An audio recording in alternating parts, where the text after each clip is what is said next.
Hey guys, welcome back to my channel. I am Nurse Jackie. So we have completed another week of me working as a women's health nurse practitioner. I am definitely getting more comfortable in my role. Of course, I still have a long way to go, but I am definitely getting more comfortable. A lot has happened this past week. Let's see. This past week, I did have my first not so happy appointment or patient encounter, I should say. We had a patient who is supposedly about, I think, like 10 or 11 weeks pregnant.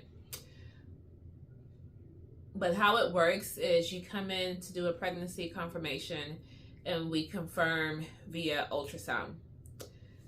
We do some, lab work, but the definite confirmation is via ultrasound. And this was like her second appointment trying to come in via ultrasound. The first time, it looked like it was a little bit too early. And so we didn't really see anything, which was fine because when it's really early, you're not going to see much. The second time she came, we should have saw something and we didn't. So having to go in and tell the patient, not me, I was following the doctor. The doctor went in and had to tell the patient, we still don't see anything. We kind of should see something at this point, but we're not seeing what we're supposed to see. So the doctor was trying to give facts and just prepare the patient and pretty much told the patient there's about 90% chance that this is not going to be a viable pregnancy. Like, it's not progressing. It's not what what we should be seeing for a normal 11-week pregnancy. So that was hard. Yeah, that was hard. Just being in the room, watching the doctor deliver that news, trying to do it in the most considerate way, but being practical. He did tell the patient he was not 100% sure. So there is still a little bit of hope, but that if she were to start cramping or having bleeding, to call us or go into the hospital. I was just there trying to be supportive. Didn't really have words to say, but I just touched her. Sometimes a touch can say a lot of things. So I just, touched her on the leg as we were leaving and said a prayer for her in my heart. So that was hard. But coming with my experience as a labor and delivery nurse, it does happen. It is something that I've been a part of. So, but yeah, seeing it for the first time in the doctor's office, knowing that I could be reading ultrasounds and then having to deliver that news was like, yeah, not fun. But, doctor was only 90%. Doctor was not 100% sure. God works miracles. So I don't know. I don't know what's going to happen with this patient. My prayer is that no matter what happens, the patient has peace. And that if she does miscarry, she will find peace and she will be able to get pregnant again and carry full term. I know we started off kind of down, but that is how I started my week. And unfortunately, that is a part of the labor and delivery OB-GYN world. Prayerfully, I won't have to deal with that very often. But I do know that that does happen to some women, unfortunately. Okay, so now let's change the subject. So the rest of the week went really well. I became more comfortable with BioT. I've done a good amount of BioT insertions by this point. Still learning what works best for me as I'm setting up my tray and putting things in the right places, but definitely more comfortable. I'm more comfortable with the injecting the numbing medication. I'm more fluid with the way my needle goes, and yeah, I just feel like if you need BioTE, come to me. I could get it done. So seeing more patients, seeing a lot of well woman patients. I officially got my own personal login for the charting system. So that means I'm official. So I've been seeing patients with the doctors. I've been charting under like an orientation name. So therefore I couldn't actually lock any charting. The doctor had to go behind me and lock it under their name. But now I can chart and lock charts under my name. So I got my login probably like Thursday afternoon.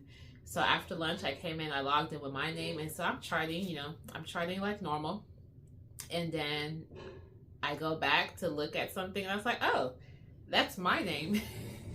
My name is there with all of my letters and credentials. I was like, okay. That was nice to see. And now that I have my own official login, my name is officially on the company's scheduling book or whatever. I will start seeing my own patients now, guys. We're going to start slow, just a few a day, but literally patients can come and make an appointment with me. So yeah, so I might be seeing some of you guys soon. How exciting would that be? This is really cool.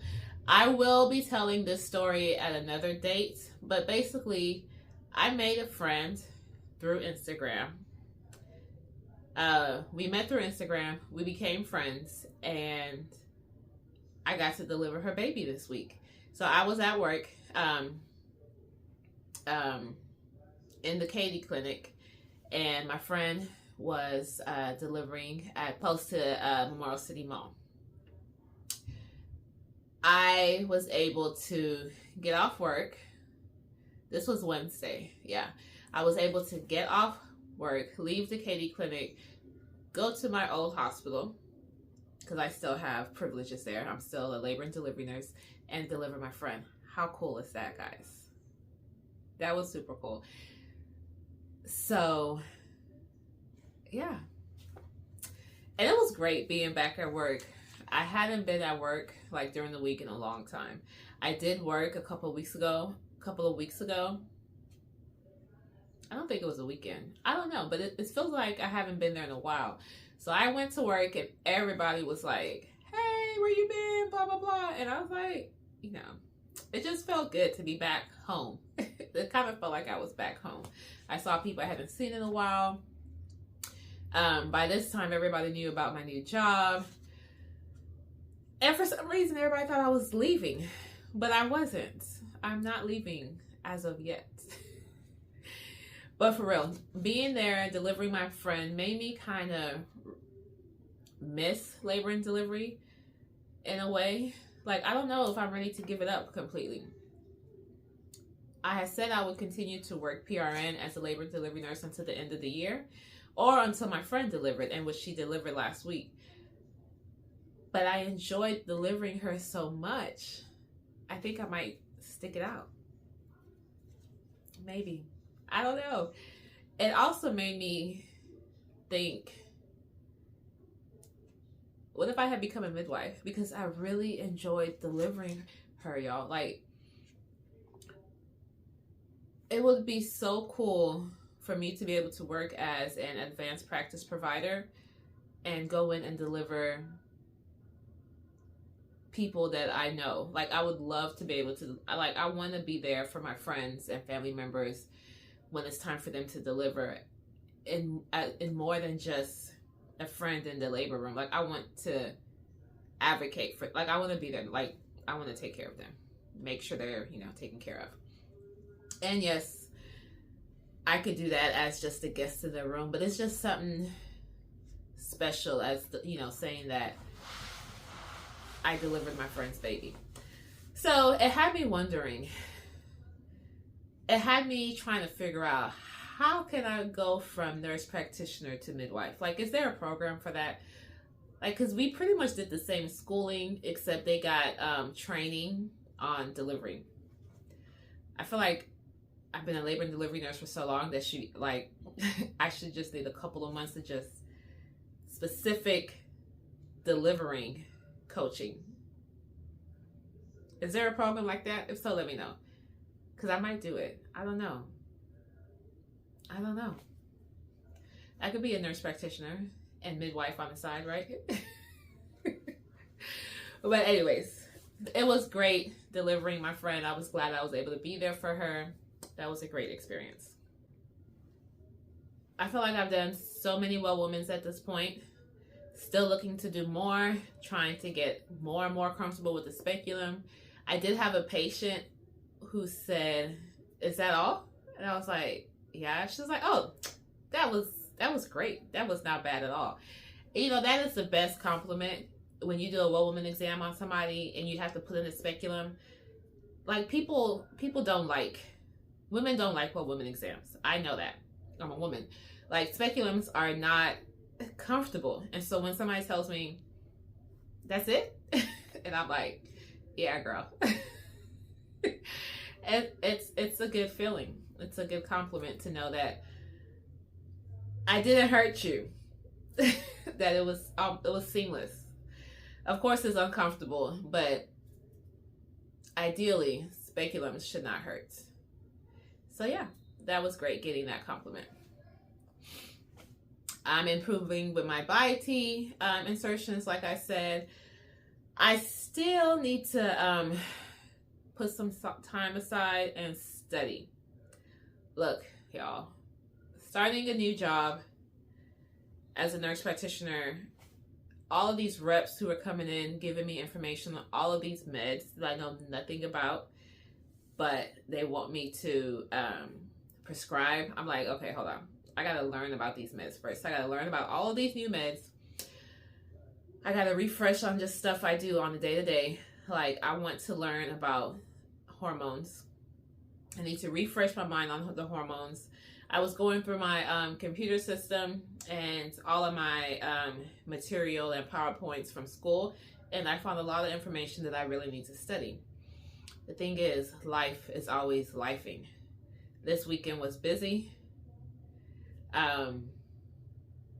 It's Sunday night, right before I go into a new week, and I have had a full weekend. So I am making a goal to myself that I'm trying to think if I have anything going on next weekend. I definitely need to make some time to study. Starting a new job, at least this type of job, is so similar to school. Like, you have to study. You have to study. Like, I have a lot of resources while I'm at work. If a question comes up, I have the doctors, I have all of the tools that we have. We don't use Google. Like, there's no Dr. Google. There's actual credentialed, resourceful apps and tools that we use. And so I have access to all of that. But I'm the type of person who wants to know the ins and outs, like everything, as much, to where I can comfortably speak on it to make the patient feel comfortable. So that's what I mean when I say I need to study. Like, I know when I have the information to get me through day to day. I have the resources available. I'm never in the office or feel like I can't help somebody. Even if I don't have the answer, there's plenty of people there. There's plenty of resources there where the answer can get answered. But what I want to study will help me make my patient feel more comfortable and give them information to go home and, study. So yeah. So this is, I don't even know what week this is anymore. I went to Atlanta last week. Or the week before. So last week was really just trying to get back on track. The balance that I had before Atlanta was great. This past week was not balanced at all. So tomorrow or this coming week, I will be working on getting balanced again and making time to do the things that I need to do to better prepare me.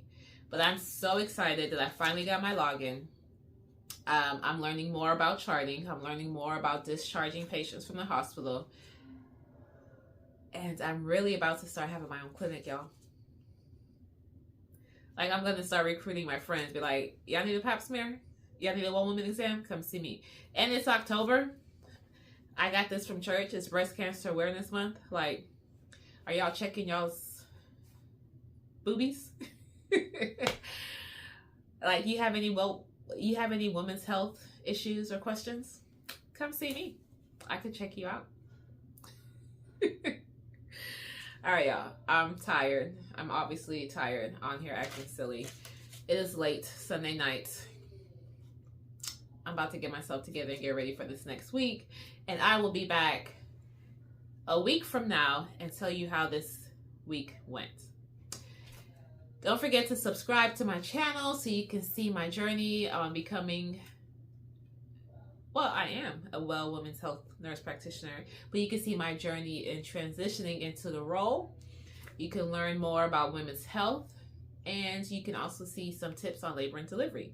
So join and subscribe to my channel to get all that information. I'm jumbling my words. I'm tired. Let me get off now. Y'all have a great week.